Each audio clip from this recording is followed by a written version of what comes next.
À ceux et celles qui voyagent au cours des prochaines semaines et des prochains mois, vos droits sont, changés et améliorés par l'intermédiaire de cette nouvelle charte des droits des voyageurs dont une partie entre en vigueur aujourd'hui. Dans l'autre, pour ce qui est des autres droits, ça va être en décembre prochain. Mais pas évident de s'y retrouver dans tout ça. Et justement, le CA Québec publie ce matin sur sa page web un guide sur la Charte des droits des voyageurs. Annie Gauthier, porte-parole du CA Québec, est avec nous. Bonjour. Bonjour.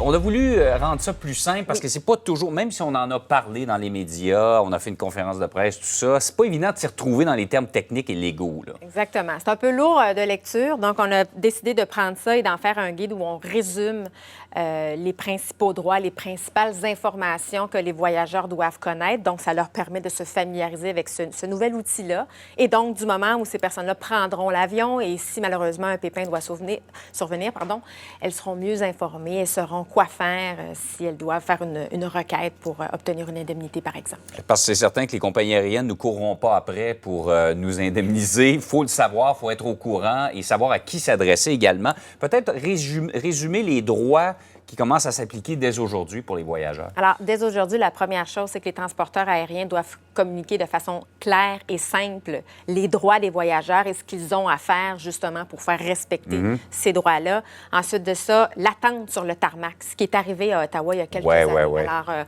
on met des délais d'attente et on impose aux transporteurs d'offrir des conditions équitable et correcte à des personnes qui sont en attente, comme offrir de la nourriture, des breuvages, une ventilation adéquate, des toilettes fonctionnelles.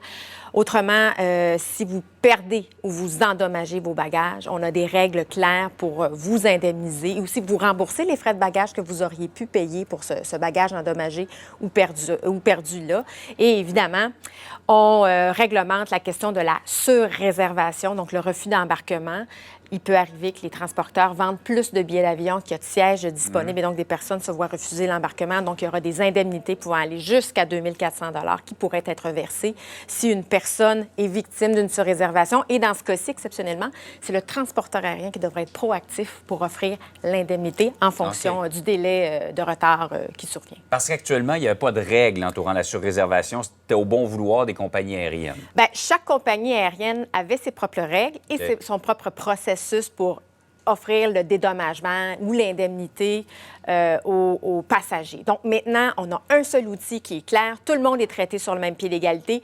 Tous les transporteurs doivent agir de la même façon et offrir la même réparation ou les mêmes traitements minimaux à leur clientèle.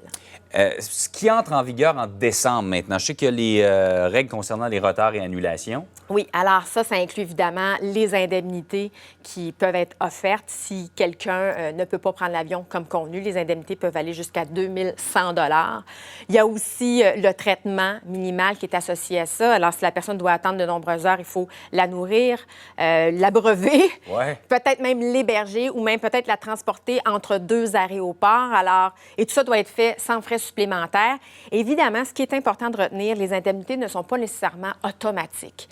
Dans un cas de force majeure ou dans un cas où il y a une annulation ou une surréservation, peu importe, qui survient pour des raisons de sécurité, à ce moment-là, il y a un traitement minimal qui doit être offert, mais il n'y aura pas une indemnité qui suivra. Donc, dans le cas où le préjudice subi est totalement de la responsabilité du transporteur, bien, c'est là que les indemnités peuvent entrer en ligne de compte. Donc, beaucoup de détails, facile de s'y perdre, facile de penser qu'on a droit à une indemnité alors que ce n'est pas le cas.